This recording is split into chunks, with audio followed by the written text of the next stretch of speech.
ကျွန်တော်နာမည်ကတော့နှုတ်မှန်ဆိုပါတယ်fight ဆို club ကိုလာဖြစ်ပါတယ်ပေါင်စင်ထည့်လောက်တာချားတော့9နှစ်6နှစ်တော့ရှိတယ်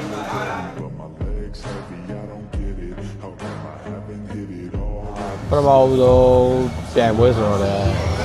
စိတ်လှုပ်ရှားပါတယ်ပထမဆုံးခြေသားပွဲဆိုတော့လည်းကျွန်တော်နည်းတော့စိတ်လှုပ်ရှားပါတယ်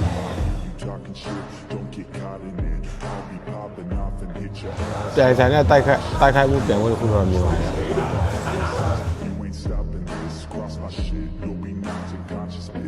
ီကကျွန်တော်အကောင်းဆုံးအားပေးကြပါလို့အကောင်းဆုံးအားပေးဖို့မျှော်လင့်ပါတယ်ကျွန်တော်လည်းအကောင်းဆုံးကြိုးစားပြီးရှင်းပြမှာပါပြည်စတော့ကျွန်တော် training လေးတရားလုပ်တယ်ပြီးတော့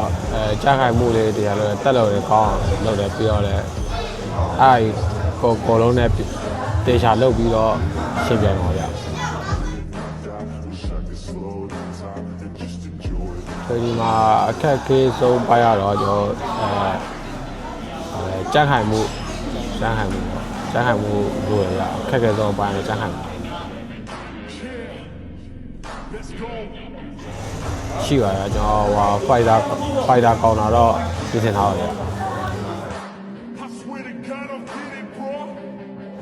အရေးကြီးတာကျွန်တော်အတွက်ပထမဆုံးပွဲဆိုတော့လည်းအရေးကြီးတာပေါ့ပထမဆုံးခြေသားပွဲဆိုတော့လည်းအရေးကြီးရဗျပြီးတော့လည်းဒီကလပ်fight ဇုံအတွက်လည်းအရေးကြီးရဗျ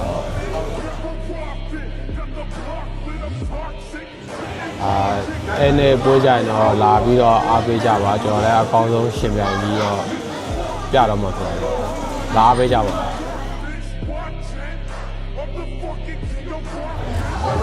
ကျွန်တော်လောင်မလို့ခိုင်တာတော့မူဟာမတ်အလီပေါ့နော်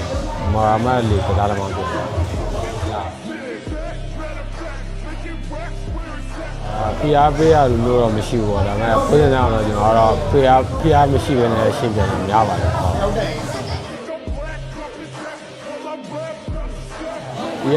EFC ဘောလုံးမျိုးမှာကျွန်တော်က main ကွဲဖဲထိုးရမှာဖြစ်တဲ့အတွက်ကျွန်တော်နဲ့ထိုးရှင်းတဲ့လူတွေကိုကြိုက်တဲ့လူထိုးလို့ရပါတယ်ဝိတ်တန်းကတော့656ခုပါပဲဟုတ်ဘာပြောချင်လဲဒီဘွဲကကျွန်တော်တို့ပထမဆုံးပွဲဖြစ်တဲ့အတွက်ကျွန်တော်အကောင်းဆုံးထိုးတော့ပါမယ်အားပေးကြပါဦးကျွန်တော်ဟုတ် Yeah My hands steady, I feel ready, but my legs heavy, I don't get it. How come I haven't hit it already? Still working, I'm still learning, I'm still searching, finally earning something, finally turning something called a profit. If I hear you talking shit, don't get caught in it. I'll be popping off and hit your ass, dropping all your shit. Yeah, I promise this, I got promises, you ain't stopping this. Cross my shit, you'll be nothing.